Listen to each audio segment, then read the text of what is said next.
Yeah. Let me go, because I got 2 good baby mamas. So,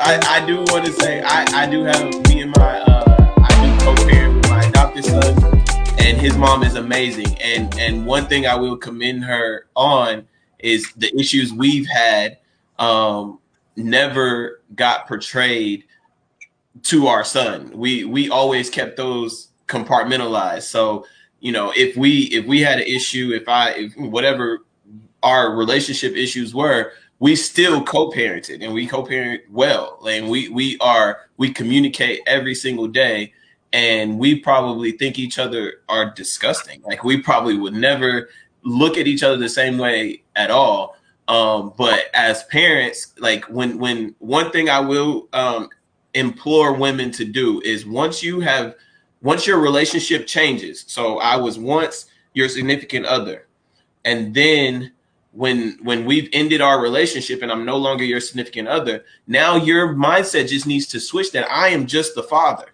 And if you don't look at me as your significant other or an ex or anything else besides your child's father, then it will change the mindset that you have towards me. So one thing I commend my baby mama in is, now she sees me as just my son's father, and that's it. And so the only conversations we have are about our son. The only decisions we make, whether it be if we're not seeing eye to eye or whatever the case, if it's not for the betterment of our kid or of our child, then we don't do it. And it may be detriment to one of us. It may be a compromise to one of us. But if it's better for our son, we agree upon it. And then to my significant other currently, and my new son's mom, we co-parent very well, and we have very different parenting styles.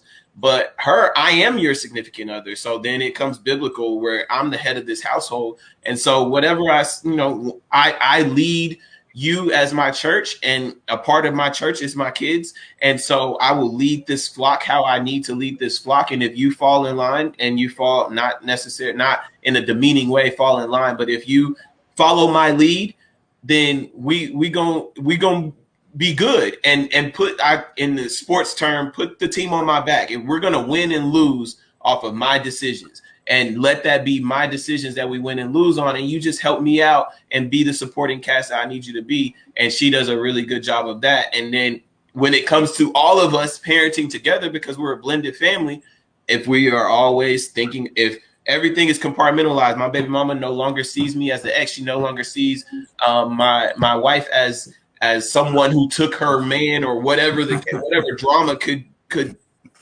come out of that. She only sees me as my son's father. Then there's nothing that they got to argue about. There's no drama. There's no issues. There's just us co-parenting and being the best parents we can for our kids. So if any lesson that I can give to women is, compartmentalize your relationships. Once one relationship ends, then now you got to see that person in a totally different way. Because if a pro player goes from being a player to a coach, he now has to be seen differently. So I'm no longer a player on your team. I'm now a coach on this team. So I have a different authority or a different role in your life. And so I think that's the biggest lesson I can give. But Brandon, you on point. But I just had to come soften it up a little bit. They better learn to pick up their dribble and pivot, Prescott. You out of dribbles. You better get in your triple threat game. I want to come from a different